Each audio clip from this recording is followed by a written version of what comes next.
we have an economy in the Caribbean that has always been poor, but which in recent years has been almost destroyed by decisions taken in the North. Decisions taken in the United States, decisions taken in Canada, decisions taken in the European Union, decisions which they control in the World Trade Organization, in the IMF, in the World Bank, and everywhere.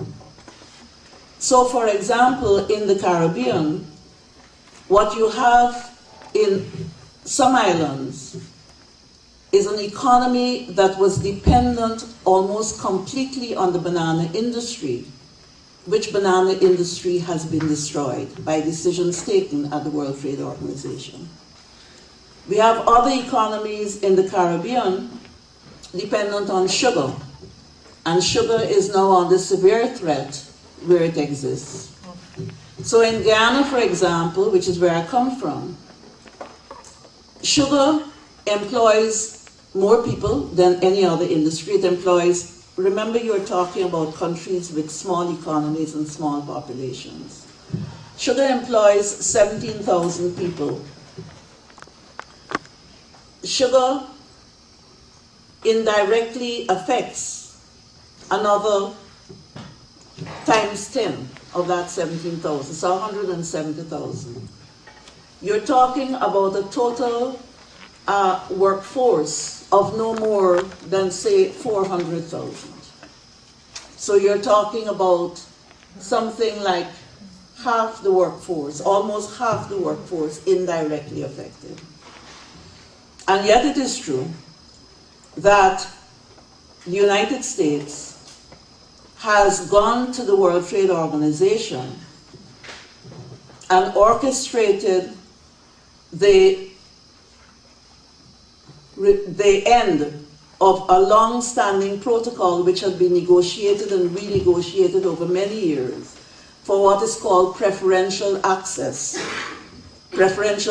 of sugar into the European countries. And why did the US do this? Not I say so, but the New York Times, which here may be seen as a left paper, but not to the rest of us in the world. It's just a paper. According to the New York Times, the Latin countries, they said, the Latin countries had claimed that the protocol under which Caribbean sugar went into the European Union with preferential access was unfair to them, the Latin countries. But the New York Times also pointed out that behind the Latin countries was actually US corporations, in particular like Chiquita.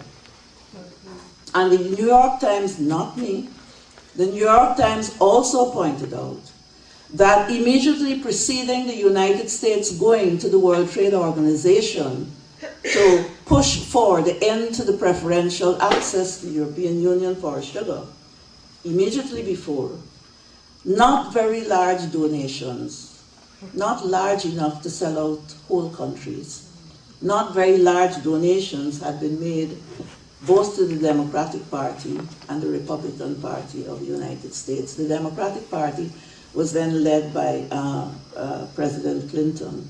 It's one of the reasons why those of us who live in the third world are sometimes fascinated by the conversations that happen in the United States about who is progressive and who is not progressive, and you know, and Toni Morrison or somebody said that Clinton is the first black president, which must mean that I am, what, pink? Along with the banana workers and the sugar workers of the whole Caribbean. The fact is that they sold us out, and they sold us out. I believe Clinton got $200,000, and probably the Republicans got the same thing. So they have destroyed what is the basis of the economy of many parts of the Caribbean. Even before that, for several years, we had in the Caribbean and in much of the third world, policies called structural adjustment policies, which you have the equivalent of here, but maybe you don't notice it as directly as we do. And under those structural adjustment policies, what they did was to limit the public sector, miniaturize it as much as possible, including with wages, to promote the private sector.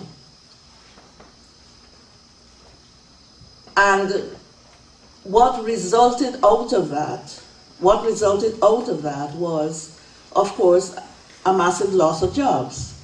And a loss of jobs from the public sector, which affected mainly women.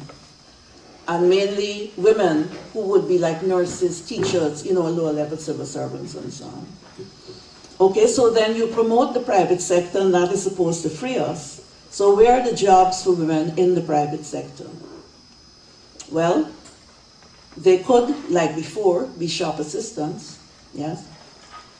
They could, like before, be domestic workers, yes. They could, like before, be bartenders, yes. And they can also these days be security guards. My niece, Alisa Trotz, has written something in which she pointed out that the fastest growing area of work for grassroots women in Guyana is as security guards. Those are the jobs that are available to people, that are available to women. And these are the conditions under which women have to decide what it is they're going to do to survive and what it is they're going to do so that their children can survive. In the rest of the Caribbean, there's a heavy push to market the Caribbean, even more than before. It has always been true, but it's even worse now. They market the Caribbean as a tourist paradise. Don't you see us, everybody flying down there to the tourist paradise?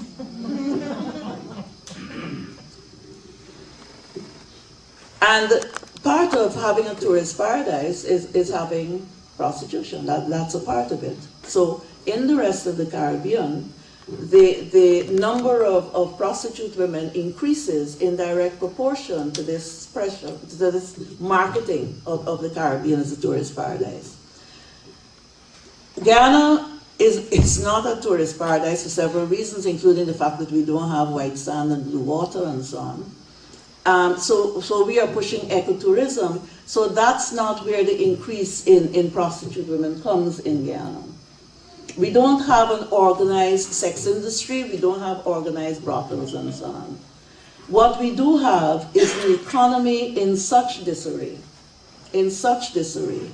that the choices for women, for poor women, become fewer and fewer all the time. And as the economy has been what the world economists called restructured, as the economy has been restructured over the last decade and a half and so on, the choices of working class women have grown correspondingly more limited. So you also know it is true that in every part of the world, women have the large responsibility for caring for children. It certainly is true in the Caribbean that women have overwhelming responsibility for the care of children for all kinds of reasons. And caring work in the Caribbean, caring work in much of the third world, is additionally difficult or additionally burdensome or takes additional time because of the conditions under which the caring work has to be done. The conditions are less technology, less money, and so on. The attraction of work in the sex industry is therefore all of the following. First of all, it is better paid than, what are your choices? Domestic work, security guards, and so on. It is simply better paid. Secondly, it permits a certain kind of mobility that the other jobs do not. Thirdly, it permits you to decide when you're going to work and when you're not going to work. If you are a security guard, what you have to do is to work shifts of 12 hours out of every 24. If you're a security guard, you also have a boss to whom you're answerable for these 12 hours. Working as a sex worker gives you the possibility of deciding which 4 hours, which 2 hours, which 6 hours, which 12 hours, that is your choice, you will work. And it also gives you the possibility of organizing the work that you're doing for money around the work, the on-wage work that you do with your children. So you have Red Thread, for example, which is the organization that I'm in Guyana. We are located in a working class area of Georgetown. We do several things, including provide some services, and one of the services is a kind of after-school class for children in the area. And it is through working with those children that you discover and rediscover every single day the absolute misery and instability of the families in that area because of the state of the economy. So, for example, you have children who might come on Monday and Tuesday, but then don't come again, and when you ask where they are, what it is that because their mother is working as a security guard, I said that was the biggest, area of work. Because their mother is working as a security guard for 12 hours and she has nobody else to look at them, she has done what you call child shift.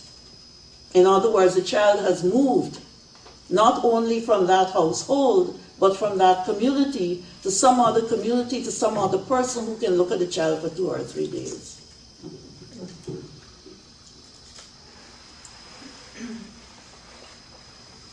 If that woman chose to work as a sex worker, all kinds of strange moral questions are raised, but it's a very peculiar morality. It is a very peculiar morality to criticize women for working as prostitutes, but to have no squeamishness whatsoever about the sexual exploitation they face if they're domestic workers, the sexual exploitation which is part and parcel of being a shop assistant in Guyana and everywhere else I know of. Have no squeamishness at all about working women for 12 hours a day for 7 days a week in dangerous conditions to earn, what is 7,000 Guyana dollars? To earn $35 US a week.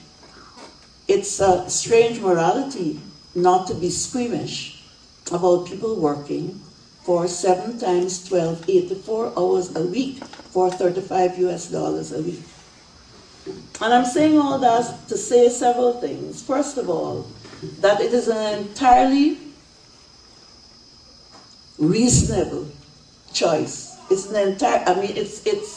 the only possible choice you would make in those circumstances. What other choice would you make in those circumstances? The women who are prostitutes in Guyana seem to me to be prostitutes for one of 4 reasons. The first one is the one that I just said, having to do with that being the most sensible choice to take very often in those circumstances. It is true, and people make much of it, that there are women who are tricked into prostitution. That is true. There is trafficking in Guyana.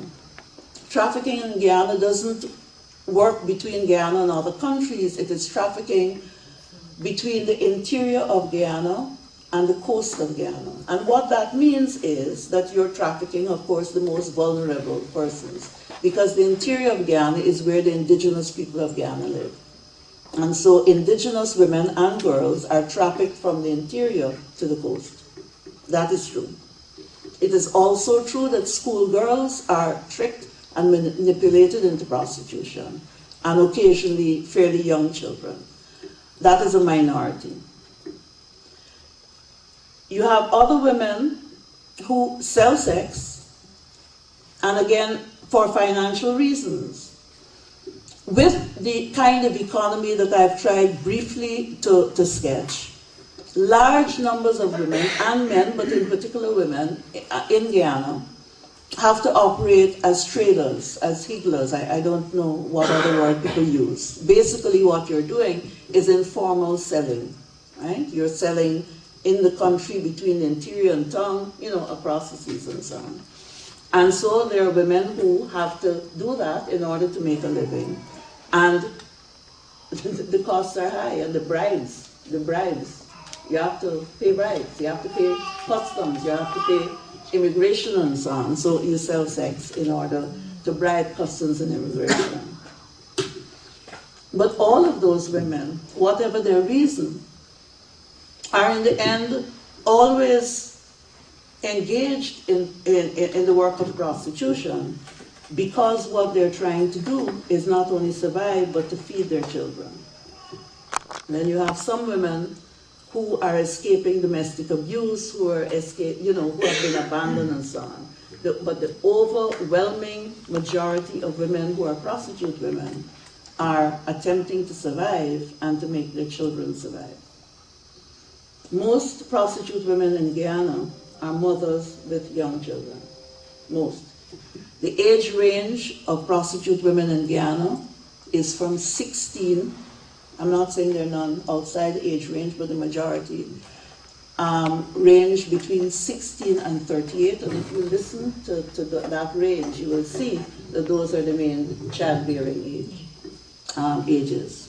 So again, you're there because you have to feed yourself, because you have to feed your children. You're there because of the possibility of moving around to wherever the work is. You're there because you have no boss. You're there because the hours can be flexible. You can choose them. You're there because you can make that work along with the caring work that you have to do for your children. Now, in Guyana, as I suppose in the United States, the story is presented as though prostitution is the problem, as though prostitutes are the problem. Prostitutes are not the problem. Prostitution is not the problem. The problem in the first place is the stigma that is attached to prostitution and the criminalization of prostitution. So again, in Guyana, as I believe here, I'm not sure, prostitution is illegal. We don't have a lot of active pursuit of prostitutes in Guyana. But you have the other kind of denial of rights, which is that no prostitute woman is going to go to the police to say that anybody has committed violence against her. Why would she do that? She would be going to the police in order to say, I, who you already called a criminal, have come to report a crime against me. No, you wouldn't do that. We have what is supposed to be a very far-seeing Domestic Violence Act, but it doesn't see far enough to see prostitute women. So it absolutely does not cover violence against a prostitute woman by anybody. The police are very often themselves clients,